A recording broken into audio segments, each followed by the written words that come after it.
bigarren jardunaldira. Atzo, Olatz Legarza, Bastimiko teknikariak Parisko Olimpiar eta Paralimpiar jokoetan, gure ordezkariek egindako lanaren analizia egin zuen, gusta aberatsa izan zen oso, Parisek utzi ziguna, 9 domina eta 22 diploma guztira, eta horretaz gain parte hartzaileko buruak ere gora egin du nabarmen, beraz alor guztietan esan genezake lan ona egiten ari dela. En la jornada de ayer, Olatz Legarza hizo un análisis detallado de la participación y los resultados cosechados tanto en las Olimpiadas como en las Paralimpiadas, y la verdad es que no fueron nada malas, 9 medallas y 22 diplomas en total, por lo que se puede decir que el deporte olímpico vasco goza de muy buena salud. Bueno, eta gaur, bai ingurua hasi aurretik Parisko Olimpiar Jokoak 1888, 2024, gaia bia puntu hartuta, sarrerako hitzaldia egingo digu Luis Solarrek. Arratsaldeon, Luis. Bueno, antes de la tertulia con los deportistas, vas a hacer un recorrido por la historia entre París 1898 y París 2024. Tuya es la palabra, Aurrera, cuando quieras. Efectivamente, Arratsaldeon León, Lelingo, y gracias por venir, en primer lugar. Efectivamente, los Juegos de París han sido los terceros Juegos Olímpicos de París. París tuvo los segundos Juegos Olímpicos en 1900, los primeros fueron en Atenas en 1896, y eso fue una concesión del Comité Olímpico Internacional a Grecia, porque Coubertin siempre quiso que los primeros Juegos Olímpicos fuesen en París, en su pueblo, en su ciudad. Pero no lo consiguió, siendo todopoderoso. En aquel momento tampoco era el presidente del Comité Olímpico Internacional, sino simplemente secretario general. El presidente era Demetrius Vikelas. Después de los Juegos de Atenas, en 1896, repito, pasó a ser Coubertin el presidente y sí, consiguió que los siguientes Juegos Olímpicos fuesen en París. Sin embargo, los Juegos de París de 1900 no fueron unos grandes Juegos Olímpicos, fueron un fiasco, porque el olimpismo no era universalmente conocido, ni muchísimo menos. Nadie es profeta en su tierra, y Coubertin tenía una fuerte oposición de las asociaciones de gimnasia francesas en el momento. Y en 1900 se celebró en París la Expo Universal de 1900, y se aprovechó de alguna forma la Expo para hacer diferentes competiciones deportivas que al final se las dio rango de Juegos Olímpicos, pero duraron 6 meses, fueron competiciones aisladas, y el Comité Olímpico Internacional en más de una ocasión ha discutido sobre si esos Juegos Olímpicos deben ser borrados de la historia de los Juegos Olímpicos como no celebrados. De hecho, en los carteles que antes he puesto, se veía que en el cartel no hubo un cartel oficial de los Juegos, hubo varios, pero en cada uno de ellos, voy a ver si puedo pasar al anterior, en cada uno de ellos se publicitaba una competición en concreto, en este caso la de hípica, pero hay más carteles de 1900 publicitando una competición concreta y no los Juegos. Aquí no aparece ningún símbolo que haga indicar que eso es una competición propia de los Juegos Olímpicos. Los Juegos de 1900, ya digo, fueron un pequeño fiasco. Y bueno, han estado a punto de ser retirados de la historia de los Juegos Olímpicos. Esos fueron los primeros Juegos de París. Hubo 21 países, algunos de ellos de forma muy forzada. Hay algo que cuento siempre que es anecdótico, pero que a veces lo anecdótico se arrastra a lo largo de la historia. ¿Por qué hay tantas medallas en gimnasia? Y comparado con otros deportes, gimnasia por cada concreta modalidad reparte medallas, ¿no? Alemania no tenía deporte de competición. El deporte de competición no era de tradición alemana, el deporte anglosajón sí.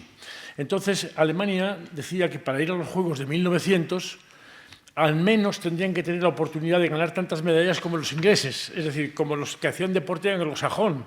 Bueno, nosotros hacemos gimnasia, pero queremos que la mitad de las medallas sean en gimnasia, para estar en igualdad de condiciones. Eso se está arrastrando. Se está arrastrando. La gimnasia se ha deportivizado absolutamente, ya no es lo que era, y la socatira o la trepa de cuerda vertical, que eran modalidades olímpicas de los primeros Juegos, pues todo ello tenía que sumar tantas medallas como el resto de los deportes. Bueno, fueron 21 países, 1.000 deportistas, 1.066 deportistas, de los cuales 7 fueron mujeres. Las mujeres competían fundamentalmente en 3 deportes: tiro con arco, tenis y natación. Eran los deportes femeninos, pero bueno, exclusivamente. Hasta 1928 no empieza el atletismo femenino y es el momento en el que se considera que la mujer se incorpora a los Juegos Olímpicos. Eso fue en Amberes, en Ámsterdam, en el 28. Antes hablaba todo seguido, ya me cuesta un poco más.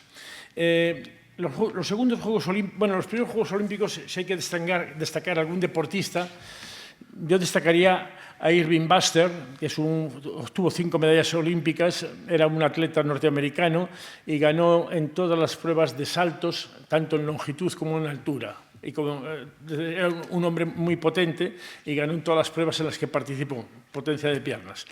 Irving Buster. Quizás más famoso que Irving Buster fuese el ganador Spiridon Lewis, que ganó el maratón. Pero si he puesto aquí Irving Buster es para reivindicar un poco su nombre, porque ganó 5 medallas. Y era importante en aquel momento. Los siguientes Juegos Olímpicos, también bajo la presidencia de Coubertin, que fue presidente hasta 1925, es decir, ya sabiendo que se iba a retirar y que no se iba a presentar a la reelección, logró que sus últimos Juegos Olímpicos también fuesen en París, en 1924. Estos Juegos Olímpicos son suficientemente conocidos, son unos Juegos que tuvieron unos brillantes resultados, conocidos fundamentalmente por la película Carros de Fuego, pero también porque allí nacieron una serie de atletas que pasaron a la historia por una cosa u otra. Uno de ellos es Paavo Nurmi, que ganó todas las pruebas de fondo, y el llamado finlandés volador. Y también porque, aunque no fue su mejor Juegos Olímpicos, también por Janos Weissmuller, más conocido por Johnny Weissmuller, pero en realidad su nombre era Janos y nació en aquel momento era Austria, en este momento es Rumanía. Él nació en Timișoara. Curiosamente, Johnny Weissmuller, que pasa por ser norteamericano, efectivamente lo nacionalizaron norteamericano, pero a su hermano no, por ejemplo. Es decir, el ser buen nadador y hacer películas de Tarzán le sirvió para que le diesen la nacionalidad. Bueno, es conocido esos juegos también por... He destacado ahí a Harold Abrams, que seguramente ustedes le conocerán por la película Carros de Fuego. Naturalmente, no es Harold Abrams quien protagonizó la película, sino un actor, pero era el atleta, para mí, destacado, por encima de otros, pudo ser Harold Abrams. Los Juegos Olímpicos del 24 tuvieron alguna anécdota que contaré en un minuto. 44 países, 3.000 deportistas, de las cuales 136 fueron mujeres. Y por fin los de este año, los del 24, según datos del 205 países, que prácticamente es el mundo entero. Quizás han faltado Bielorrusia y Rusia, y creo que otro país por ahí, pero en realidad ha sido absolutamente universal. 10.500 atletas, menos que en Tokio, por cierto, pero porque el Comité Olímpico está absolutamente empeñado en que el número de atletas no pase de ahí, sea ese el número tope. Y oficialmente con paridad, es decir, la mitad han sido mujeres. Y aunque se pueden destacar a muchos deportistas, cada uno tendrá el suyo, quizás la más mediática, y por la historia que traía desde Tokio, quizás la más mediática haya sido Simone Biles, la gimnasta norteamericana. ahí en un cuadro, esta es la última diapositiva, en un cuadro he procurado sintetizar algunas de las cuestiones importantes. Lo primero ya lo he dicho, en los juegos de 1900, unos juegos que no existieron prácticamente. En los del 24, la burocracia y la descoordinación generaron problemas importantes de organización, de forma que unos meses antes de los Juegos Olímpicos, Coubertin trató en una sesión del Comité Olímpico Internacional de la posibilidad de trasladar los Juegos a Los Ángeles. Incluso pidió ayuda al Comité Olímpico Norteamericano para ver la posibilidad de trasladar los Juegos a Los Ángeles. Los Juegos de París, aunque tuvieron buenos resultados deportivos, fueron un auténtico suplicio para Coubertin y para el Comité Olímpico Internacional. Sin embargo, tienen algunas innovaciones importantes. La primera Villa Olímpica, la primera participación olímpica española con 2 tenistas, el lema Citius Altius Fortius se estrenó como lema olímpico porque existir ya existía, era el lema de los Juegos Escolares de París. El autor del lema, Citius Altius Fortius, es el padre Didon, o fue el padre Didon, un dominico que creó los primeros Juegos Escolares de París entre colegios religiosos. Él era dominico y tenía una amistad importante con Coubertin. El Citius Altius Fortius, más alto, más rápido, más fuerte, bueno, pues ahí se inaugura. Y también se inaugura en París, o surge del mismo comité organizador de París, los Juegos Olímpicos de Invierno por primera vez, que se hicieron en Chamonix el mismo año, en el 24. Los primeros Juegos Olímpicos se celebraron, como ya he dicho, coincidiendo con la Expo Universal de París, en la que se inauguró la Torre Eiffel. Como cuestión curiosa, diré que hubo una importante recogida de firmas para retirar semejante defesio de hierro de mitad de la ciudad. Hoy sería inviable, ¿no? Hoy se ha convertido en uno de los símbolos de París, evidentemente.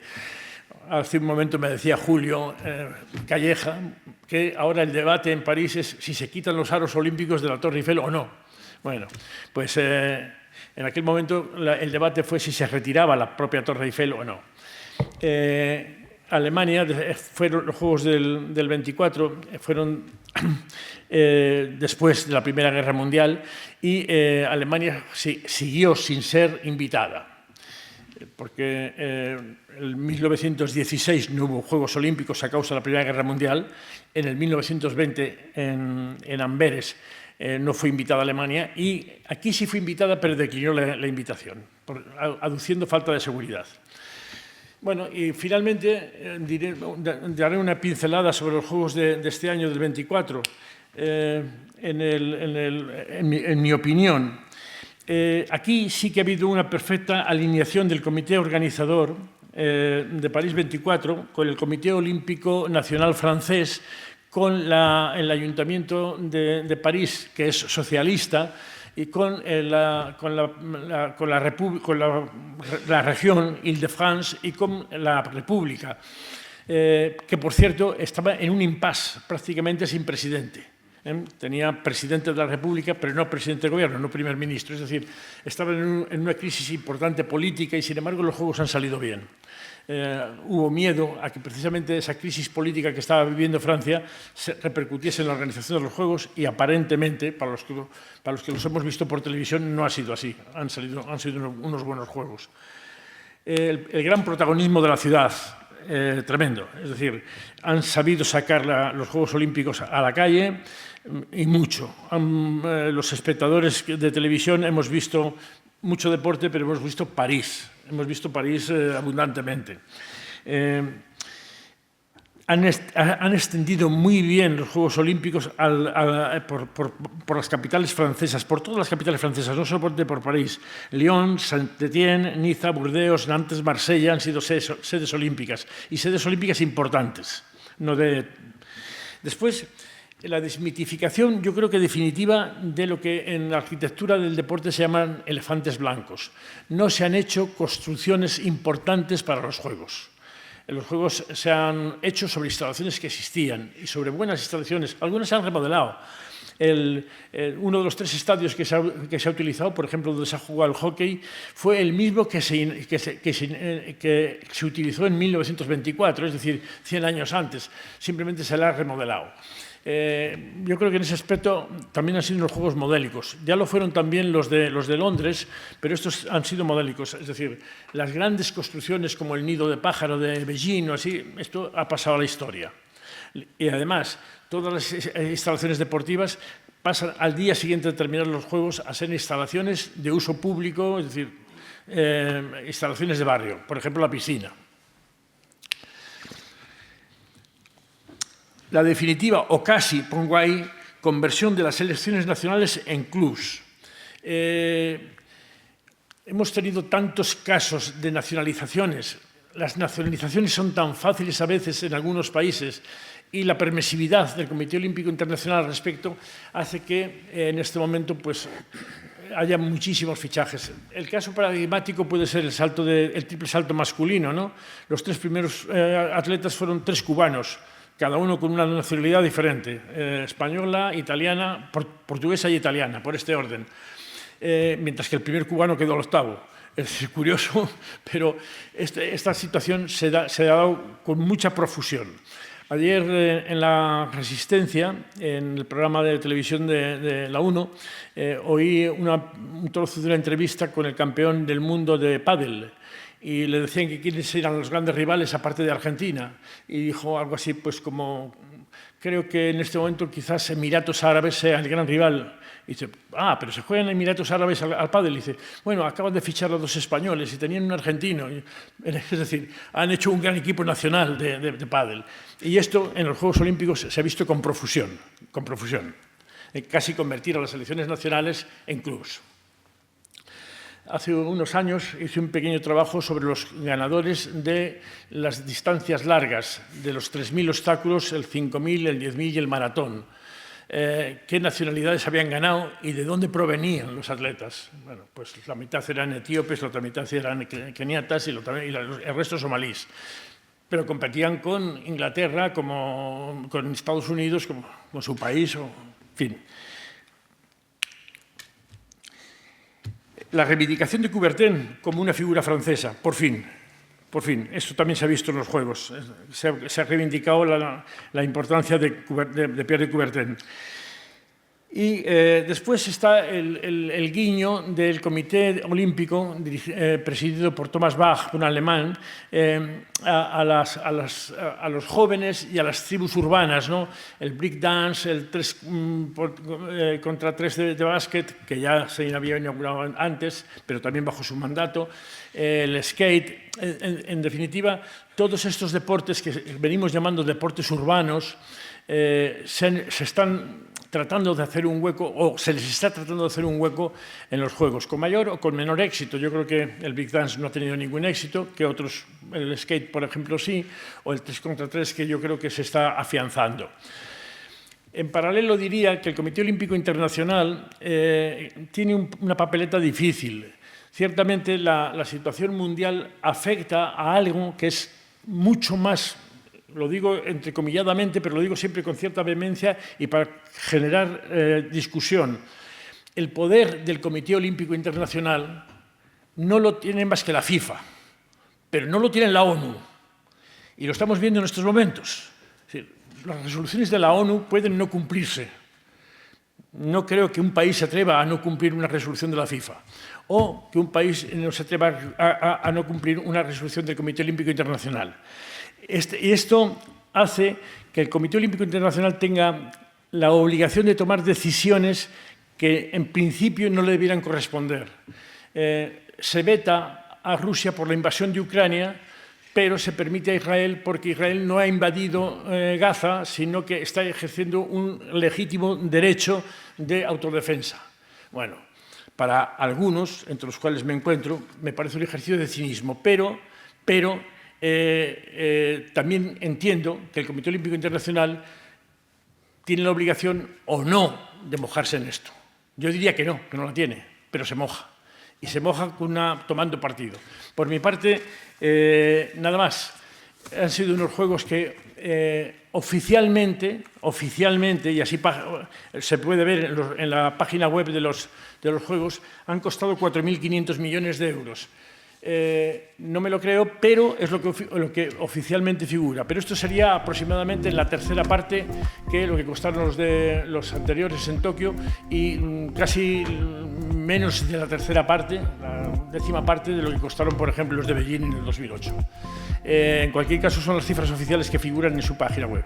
Por mi parte, nada más. Las diferencias entre unos juegos y otros pues son las diferencias que hay sociales, económicas y de usos y costumbres en 120 años de historia del olimpismo. Muchas gracias. Eskerrik asko, Luis.